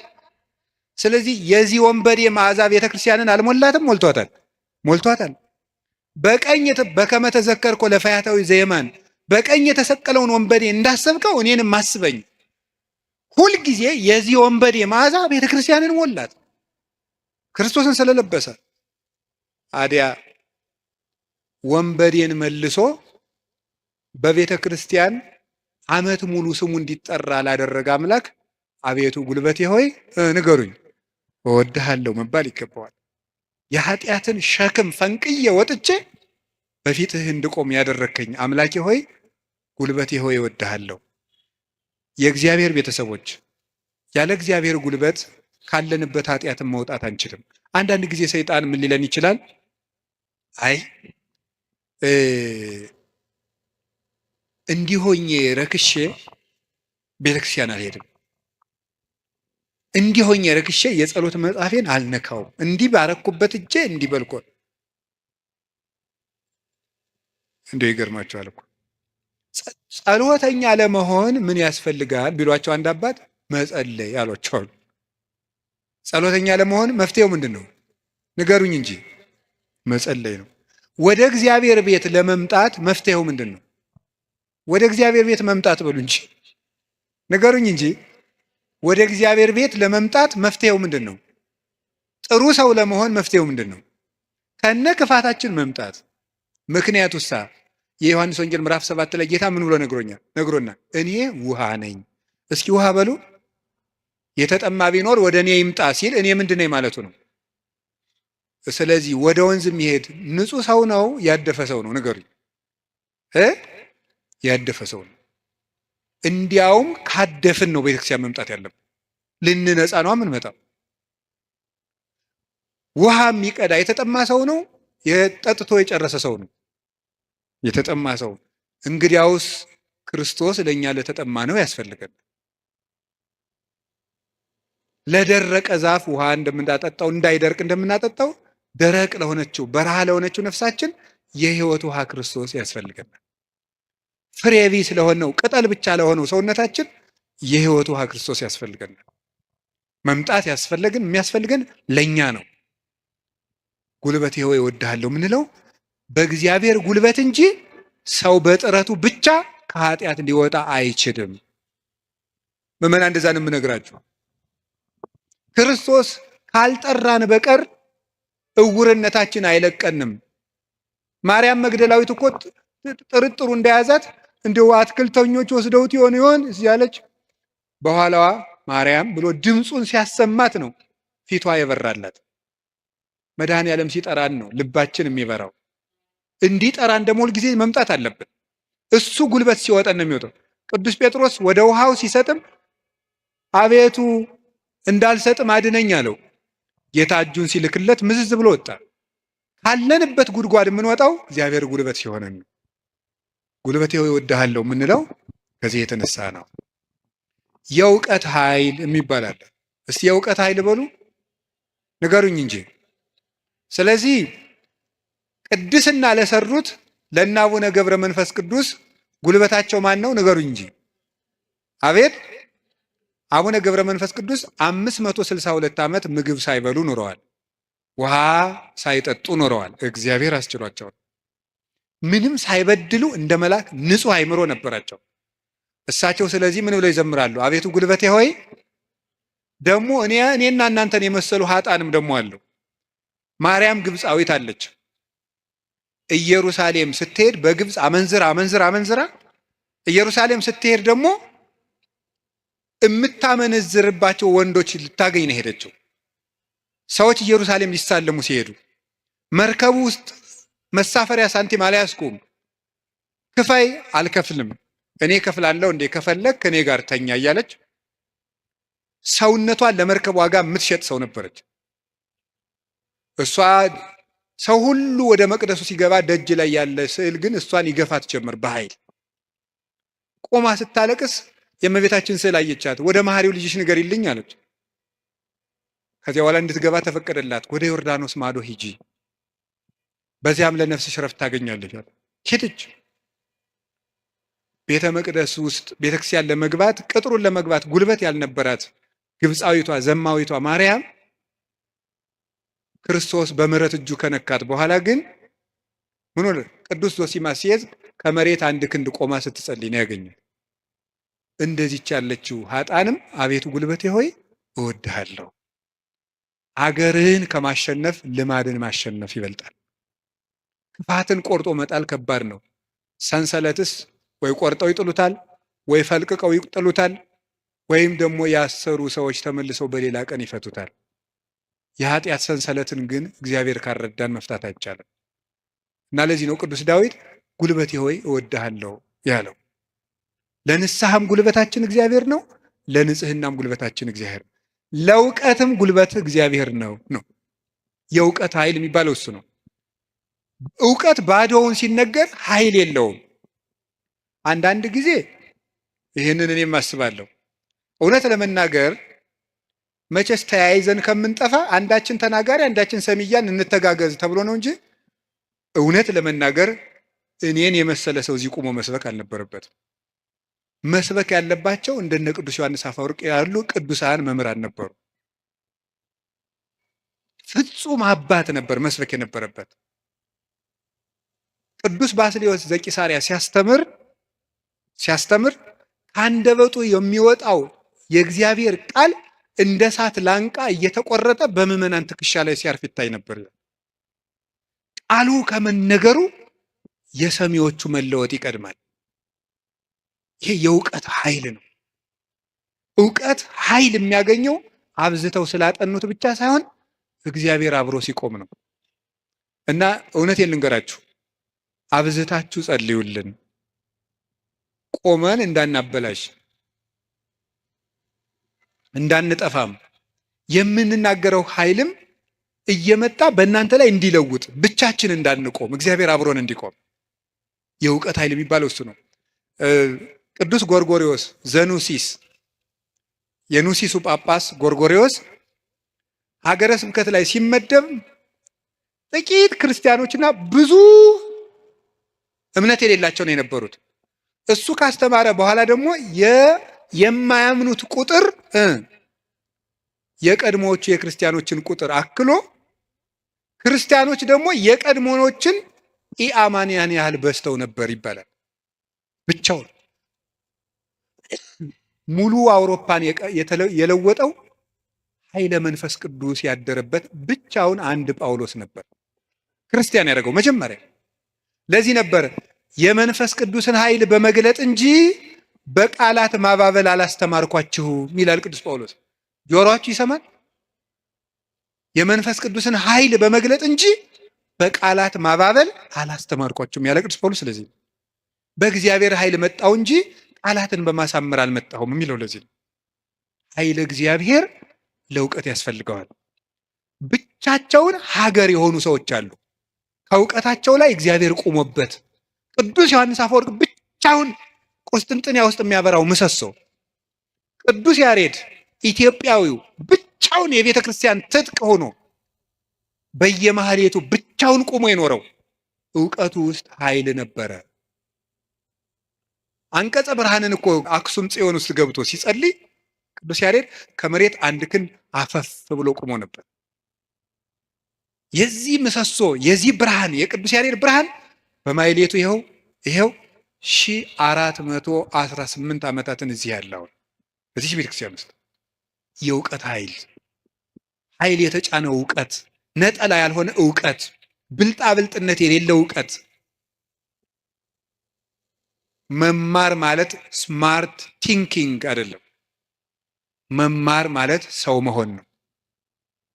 ሰው እንድንሆን ጸልዩልኝ። ሁላችንም እግዚአብሔር ሰው ያድርገን እና እንደ ቅዱስ ጳውሎስ ያሉት ብቻቸውን ቁመው ሺህ ቤተ ክርስቲያን የሆኑት መምህራን አቤቱ ጉልበቴ ሆይ እወድሃለሁ ቢሉት የተገባ ነው። ሌላው የመከራ ኃይል አለ። እስቲ የመከራ ኃይል በሉ። ስንት ኃይል ነገርኳችሁ? ምንድን? አይ ተመስገን እንደው በሉ እሺ፣ የሥነ ምግባር ኃይል በሉ። ሌላስ? የእውቀት ኃይል። ሌላስ? አቤት የመከራ ኃይል። እሺ፣ የሥነ ምግባር ኃይል። ከዚያ በፊት ምን ብያቸው ነበር? የአርአያነት ኃይል የሚባለው ይሄ ሞራል የሚባለው እሱ በሁለት ተከፍሎ ስነ ምግባርና አርአያነትና ንስሐ ብለን ከፍለናል። ቀጥሎ የእውቀት ኃይል ብዬ ነገርኳቸው። ሶስተኛ አሁን የምነግራችሁ ደግሞ የምንድን ነው? የመከራ ኃይል ነው። የመከራ ኃይል የሚባለው ጉልበቴ ሆይ እወድሃለሁ ያለው አሁን ቅዱስ ዳዊት አሸንፏል። ዘመኑን በሙሉ ጠላቶችን አሸንፏል። ያሸነፈ ግን በውጊያ ሳይሆን በምንድን ነው? በመከራ ነው ያሸነፈው። ይገርማቸዋል። በመከራ ማሸነፍ ከዚህ ዓለም ሎጂክ የራቀ ነው። በዚህ ዓለም ለማሸነፍ ፓወር የግድ ያስፈልግሃል ነው ቀመሩ። ይሄ ነው። አሁን የዚህ ዘመን ሰው እና ክርስትና ልገናኝ የሚለው ተፍ ተፍ ብለህ ሰልፍ ኮንፊደንስ ይኑርህ ነው። በክርስትና ደግሞ ተፍ ተፍ ብለህ ትሁቱን ነው። ስለዚህ ነገሩ ወዲያና ወዲህ ነው። ቷችኋል አይደለም? ትሁት የሆነ ከፍ ይላል ነው። አሁን ደግሞ ራስህን ከፍ አድርግ፣ አትጣል ነው። እንደዚህ ነው። ማስታወቂያ ስራ፣ ገንባ፣ ራስህን አስታውቅ በደንብ። እንደዚህ ነው። የፈለግከውን ነገር ስራ፣ ስለማንም አትጨነቅ፣ ግድ አይኑርህ። እንደዚህ አይነት ነገር ነው የሚሰበከን። እንደሱ የሚባል ነገር የለም። እንደውም የሚባለውም 100% ኮንፊደንስ ኔጌቲቭ ኮንፊደንስ ነው ይባላል። ስለዚህ ተገቢ አይደለም። ምንድን ነው ታዲያ? እኛም መከራ ማሸነፍ ነው የሚባለው። ቅዱስ ዳዊት ለምሳሌ እንዲህ ያደረገ፣ ሳኦል እያሳደደው ሄደ። ቅዱስ ዳዊት ዋሻ ውስጥ ተጠጋ። ሳኦል ዳዊትን ፈልጎ ተኛ እና አበኔር ይባላል የሳኦል የጦር አበጋዝ ከሳኦል ከጨርቁ ጫፍ ቆረጥ አድርጎ ዳዊት ወስዶ አለፍ ብሎ አበኔር አንተ የውሻ ሬሳ አይመሰልክ ጌታህን እንዲያርገን የምትጠብቀው አለው። ተኝቶ ነበር ያም ማለት ነው። ግን የቅዱስ ዳዊት ጋሻ ጃግሬዎች አረ ዛሬ እግዚአብሔር ጠላትህን በእጅህ አሳልፎ ሰጥቶልሃል እንበለው አሉት። እናንተ እኔ ከእናንተ ጋር ምን አለኝ? እግዚአብሔር በቀባው ላይ እጄን አላነሳም ማለት እና አባቶቻችን እንዲያውም ትልቅ መከራ ሊገል የመጣ ጠላትን እጅ ላይ ጥሎ ምሮ መስደድ ነው ይላሉ። ይሄ እኮ የልብ መከራ ነው። እናንተ አሁን ታደርጉታላችሁ? አሁን እኔ ለምሳሌ ዱላ ይዤ ያባረርኳቸው ቤታችሁ ብመጣና ኋላ አጥቻችሁ እኔን ድንገት እንቅልፍ ቢጥለኝ ተነስታችሁ እንዴት ነው የምታረጉት? ምንም አታረጉም። እናንተ ክርስቲያኖች ናቸው። ለሁሉም ግን ዳዊት ሰው የማይወጣውን ተራራ የወጣ ተራራ ነው የሚባለው። ለዚህ ነው የልብ ጉልበት ያስፈልጋል። ትዕግስተኛ ለመሆን የልብ ጉልበት ያስፈልጋል። አሁን እኮ ሰው ገለባ ነው። ፍርድ ቤት ውስጥ ባልና ሚስት ተካሶ ዓለም እየቀለጠ ያለ ትዕግስት በማጣት አይደለም? በቃላት ጦርነት አይደለም? እንዲሁ አታፍሩም ወይ? እንዲህ ብሎ ሰድቦኝ እንዲህ ብላ ሰድባ እያላችሁ እንዲሁ አታፍሩም ወይ? እውነቴን እኮ የምነግራችሁ። ጦር ይዞ የመጣውን ጠላቱን እጁ ላይ ሲያገኘው እግዚአብሔር በቀባው ላይ እጄን አላነሳም። ሌላ ቀን እኮ ደግሞ ምን አደረገው? ዳዊት ወልዴ ቃልከ ማይዜኒ፣ ዳዊት ወልዴ ቃልከ ማይዜኒ። ዳዊት ስትዘምር እኮ ደስ ይለኛል እና በገና ደርድርልኝ አለው። የዋሁ ዳዊት በገና ሊደረድር ሲሄድ ጦሩን ሳኦል ይዞ ሲወረውርበት አድነን እግዚኦን ብእሲኩይ፣ አቤቱ ከክፉ ሰው አድነኝ ሲል ጦሩ ሁዳ ከግድግዳው ላይ ተተከለች። ያንን ደግሞ መልሶ ሌላ ቀን ፈልጎ አገኘው። አሁንም ሳይገለው ጥሎት ሄደ። ሳኦል እየፈለገው ሄደ። ዳዊት ግን ይላል ለይግቡ ድኅሬሆሙ ጸላእቴ፣ ጠላቶቼ ወደ ኋላቸው ይመለሱ ይላል። ሳኦል መንገድ ጠፍቶት ተመለሰ። ደክሞ ማሸነፍ የእግዚአብሔራዊነት። ከዛ ምን አደረገ? ጎልያድ በመጣ ጊዜ ዳዊት በሰይፍ ነው ያሸነፈ በጠጠር? እስኪ ንገሩኝ። ስለዚህ የዳዊት ጉልበት ሰይፍ ወይስ እግዚአብሔር? ንገሩኝ እንጂ። የእግዚአብሔር ስም ከተጫናት ጠጠርም ኃይል አላት። እግዚአብሔር ከሌለው ግን ሰይፍም ያስገድላል። ጎልያድ ሰይፍ ይዞ ሄደ፣ ዳዊት እግዚአብሔርን ይዞ ሄደ። ከዚያ በኋላ ስም ወረገመኒ በአማልክት ይሁርኩሳን በረገሙ ጣዖቶቹ ረገመኝ። ወአንሰ ሳይኩ ሰለስተ አይባነ ውስተ ፈለግ እኔ 3 ድንጋዮችን ከባህር አነሳው። ወጸፍክዎ ዲበ ፍጽሙ ግንባሩን አልኩት። አሚሃ ወድቀ በኃይለ እግዚአብሔር በእግዚአብሔር ኃይል ያን ጊዜ ወደቀ። ወነሳይኩ ዘምላዕሌሁ ሰይፈ ከሱ ሰይፍን ወሰድኩ። ወመተርኩ ርሶ ለጎልያድ የጎልያድን አንገትም ቆረጥኩት አለ። በራሱ ሰይፍ እንዲወድቅ ያደረገው ጉልበቴ ሆይ እስኪ በሉ ሁላችሁም ንገሩ እንጂ። ያው ይህን የሚያደርገው የእግዚአብሔር ስም ነው። ቅዱስ ዳዊት አንተ ብላቴና ጨንገር ይዘህ የምትመጣ እኔ ውሻ ነኝ ነበር ያለ ጎልያድ። እና እንግዲህ ስጋህን ለሰማይ አዕዋፍ ለምድር አራዊት ቆራርጬ እሰጠዋለሁ አለው። አዎ አንተ ከውሻም ታንሳለህ። ውሻ ጌታውን ያውቃል፣ አንተ ግን ፈጣሪን አታውቅም። አንተ በሰይፍ ትመጣለህ፣ እኔ ግን አንተ በምትገዳደረው በእስራኤል አምላክ ስም እመጣለሁ አለው። የእግዚአብሔርን ስም ይዞ ሄደና ያንን 6 ክንድ እስራኤልን ያስጨነቀ ሰው ገረሰሰው። ስለዚህ ጉልበቱ እግዚአብሔር ጉልበቴ ሆይ እወድሃለሁ አለ። ከገዛ ቤተ መንግስቱ አኪጦፌል የሚባል መካሪ ተነስቶ አቤሴሎምን የገዛ ልጁን አስነስቶ ምንድን ያደረገ? ዳዊትን ሲያዋርደው የዳዊትን ሚስቶች በሙሉ እስራኤል በተሰበሰቡበት ድንኳን አስጥሎ አገር እያየ የአባትህን ሚስቶች ድፈራቸው ብሎ ገብቶ የአባቱን ሚስቶች እንዲደፈር በመጽሐፍ ቅዱስ የተጻፈ ነው አድርጎ አኪጦፌል የሚባል ሰው አዋረደው ዳዊትን። ሄደ፣ ተሳድ ወጥቶ ሄደ ከቤተ መንግስቱ። ዳዊት ኃያል እኮ ነው። ስሙ ሲጠራ እኮ ሽም ይደነግጥለት ነው። ኃያላን የጦር መሪዎች አሉት። ግን ምንድነው ያደረገ? እግዚኦ ሚበዙ ለይሳቅዩን ብዙሃን ቆሙ ላይ ሊ ብዙሃን ይቤልዋ ለነፍሴ እያድህነኪ አምላክኪ አንተሰ እግዚኦ ምስካዬ አንተ። አቤቱ የሚያስጨንቁኝ ምንኛ በዙ፣ ብዙዎች በእኔ ላይ በጠላትነት ቆመዋል። ሰውነቴንም የሚያድንሽ የለም ይሏታል።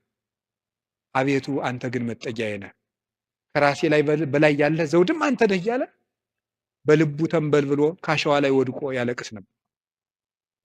የዚያ ጊዜ አኪጦፌል ይገርማችኋል፣ አገሩ ገብቶ ዳዊት ከተመለሰ አይምረኝም ብሎ በገዛ እጁ ታንቆ ሞተ። ዳዊት አኪጦፌል እንዲህ ብሎ ሲመክር ማዶ ላይ ደግሞ በመጽሐፈ ሳሙኤል እንደተጻፈው ማዶ ሄዶ ዮርዳኖስን ሸገር ብሎ በቀትር እግዚኦ እልዋ ለምክረ አኪጦፌል፣ አቤቱ ጌታዬ የአኪጦፌልን ምክር አፍርስበት ይላል። በዳዊት ሞት እየተመከረ ዳዊት ምን ያደርጋል? አቤቱ የአኪጦፌልን ምክር አፍርስበት ይላል። የመከረበትን ሰውዬ ሄዶ እንዳያስረው ተሰዷል። ጉልበት የለውም ዳዊት፣ ሰራዊት አልቆበታል። ስለዚህ ምን አደረገ? አንድ ጉልበት አለው፣ እግዚአብሔር ነዋ። የአኪጦፌልን ምክር አፍርስበታል። አኪጦፌል ምን አደረገ? መላው አእላፈ እስራኤል ሰብስብ፣ የዳዊትን ሚስቶች በአደባባይ አስነውራቸው። የዚያን ጊዜ ዳዊት እንደተዋረደ ቀን እንደጣለው የእስራኤል ሰዎች ያውቃሉ። ያን ጊዜ ዳዊትን ተከትለን ሄደን እንግደለዋል፣ የአባትህን አንገትም ቆርጫ እመጣልሃለሁ ብሎ መከረ። እንዲህ ብሎ ሲመክር ዳዊት ምን አለ? አቤቱ የአኪጦፌልን ምክር አፈርስበት ሲል ምን አለ መሰላችሁ? እግዚአብሔር በጠላቱ በአቤሴሎም ላይ የምክር ጥርጥር አሳደረ። አይ የአንድ ሰው ምክር አይመቃም፣ ሌላ ሰው ምክርን ጨምር የተባለ አለና የዳዊት የቀድሞ አማካሪ የነበረ ኩሲ የሚባል ሰው ነበረ። ሽማግሌውን ኩሲንም እስኪን ጠይቀው አለው። ኩሲ እንደምን አለ? ደህና ነኝ። ምን ነው ቀድሞ ስታማክረው የነበረው ዳዊት ሲሰደድ እዚህ ቀረ? እኔ ምን ጊዜ የማማክር እግዚአብሔር የቀባውን አለው። ውስጡ ቅኔ ነው። ቅኔው ምንድን ነው? አሁንም እኮ የማን አማካሪ ነኝ እያለው ነው። አንተንማ እግዚአብሔር አልቀባም እያለው ነው። አሁንም የእሱ ነኝ እያለው ነው። ለእሱ ግን የመሰለው ምን እያለው ነው? አንተን ከሾመ ያንተ አማካሪ ሆናለሁ እያለው መስሎታል። እሳ ምን አደረገው? አኪጦፌል ምን ብሎ መከረ? አኪጦፌል እንዲህ ብሎ መክሯል። አንተ ምን ትላለህ? አኪጦፌል ቶሎ ብለን ዳዊትን እንግደለው አለ። አንተሳ ምን ትላለህ አለው። ዳዊት ምን እያለ ነው? አቤቱ የአኪጦፌልን ምክር ተናገሩ እንጂ አፍርስበት በሉ እንጂ እያለ ያለቅሳል። ኩሲ መጣና ምን አደረገ? ይቺ ምክር አንዲት ናት፣ አንድ ምክርማ አይረባም፣ ከገሌ ምክር የገሌ ምክር ይሻላል ተብሎ የቤተ መንግስት ምክር የአንዱ ምክር ተመርጦ ነው እንጂ የአንድ ሰው ምክርማ አይረባም። ስለዚህ ምክር ይመከር። ቆይ ውለን እንደር። አባትህ ዳዊትን ታውቀዋለህ፣ ኃያል ነው። እነ አበጋዞቹ እነ ኢዮአብም ኃያላን ናቸው። አሁን ሂደን ይፍጀነ እንዴ?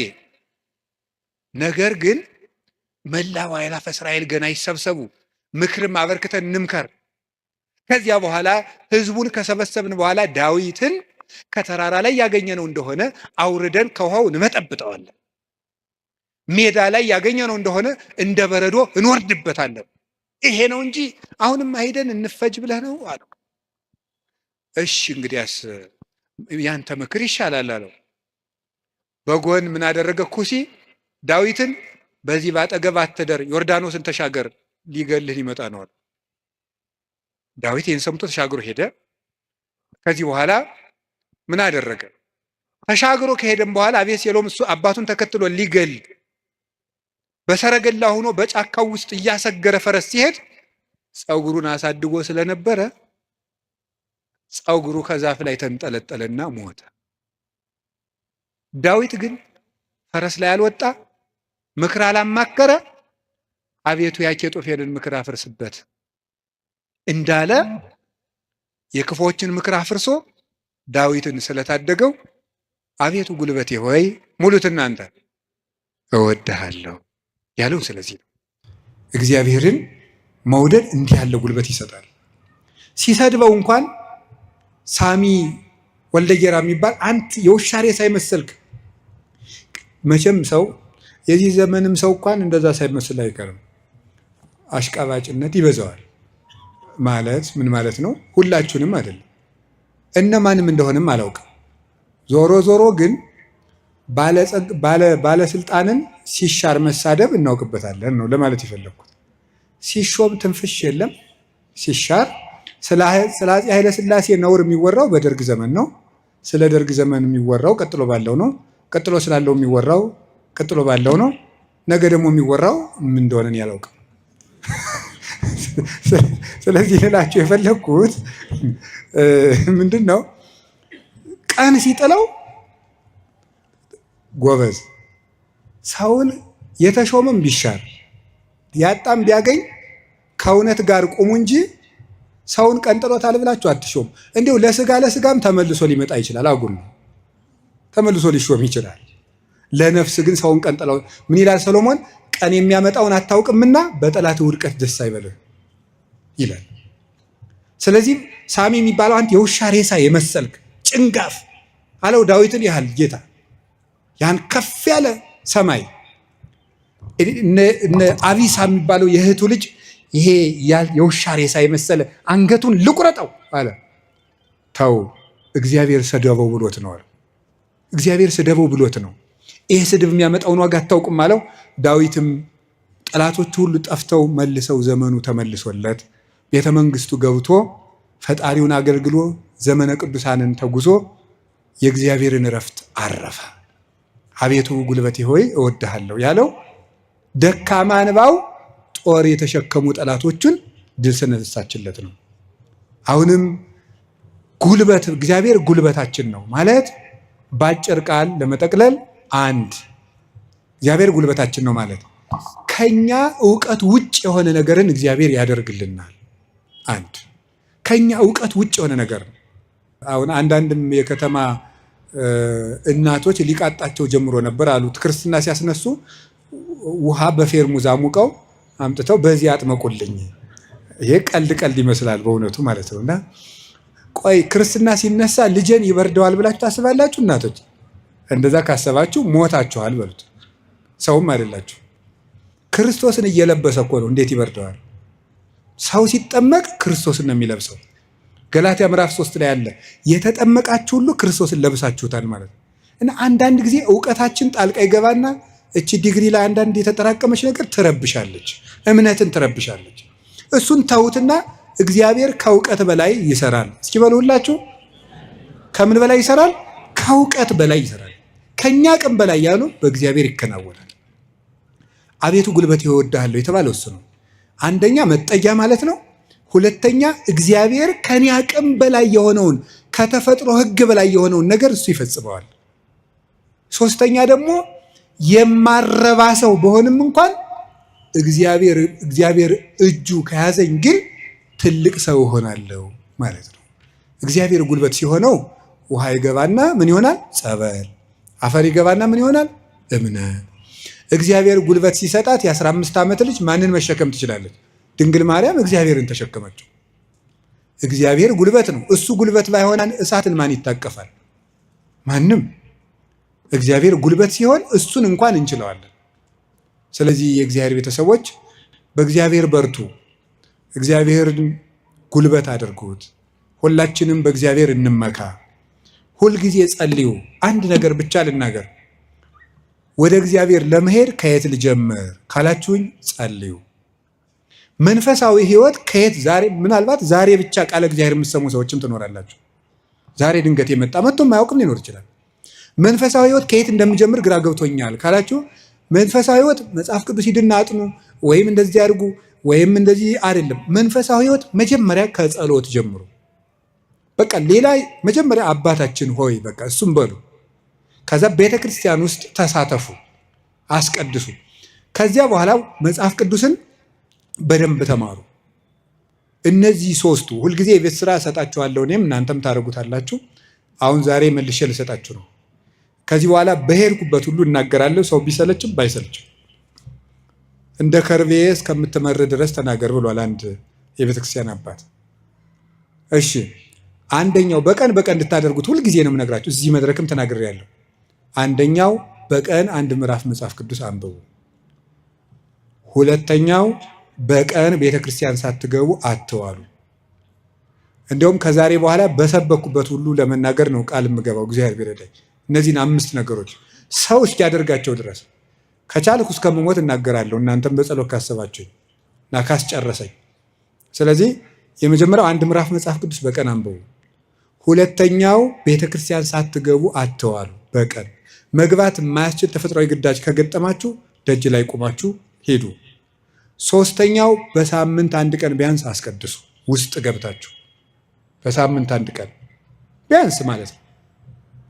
አራተኛው ንስሐ ግቡ። ንስሐ ግቡ። ንስሐ እንዲያውም ምንድን ነው የምትባለው? ሌላኛይቱ ከእግዚአብሔር የተሰጠችን ልደት ናት ነው የሚባለው። አንድ ልደት ከእናት አባት ተወልደናል። ሌላ ልደት ደግሞ በጥምቀት እንደገና እሷ ስትደበዝዝ ደግሞ እግዚአብሔር በንስሐ ልደትን ሰጠ። አዳም ከሔዋን እሱን የመሰለ ልጅ እንደወለደ ይላል አረጋዊ መንፈሳዊ የተባለ ሊቅ። አዳም ሔዋን ከምትባል ሚስቱ እሱን የመሰለ ልጅ እንደወለደ ክርስቶስ ከንስሐ ማህፀን እሱን የመሰሉ ልጆችን ይወልዳል። ደስ አይላችሁም? አዎ፣ እዚያ ንስሐ ማህፀን ውስጥ ገብተን እንደገና ክርስቶስን የመምሰል አባታችን እግዚአብሔርን የመምሰል እድል አለን። እሱ የመንፈስ ቅዱስ ጉልበት ስለሆነ ነው አቤቱ ጉልበቴ ሆይ እወድሃለሁ እንድንል የፈለግኩት። ንስሐ ግቡ። የመጨረሻው ጸልዩ።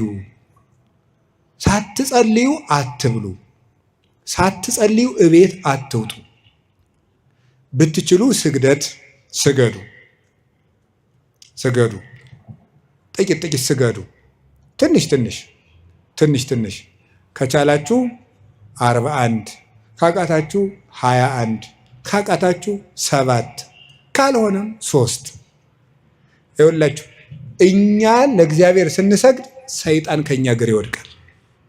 ሰው ለእግዚአብሔር ሲንበረከክ የሚያንበረክኩት ከእሱ ስር ይንበረከካሉ። ዳዊት ለእግዚአብሔር ይንበረከካል፣ እግዚአብሔር የዳዊትን ጠላቶች ለዳዊት ያንበረክካል። ቀመሩ ይሄ ነው። እኛ ለእግዚአብሔር እንንበረከክ፣ የሚያንበረክኩንን አጋንንት ደግሞ እግዚአብሔር ያንበረክካቸዋል። ሰው ለእግዚአብሔር ሲንበረከክ ትልቅ ነገር ነው።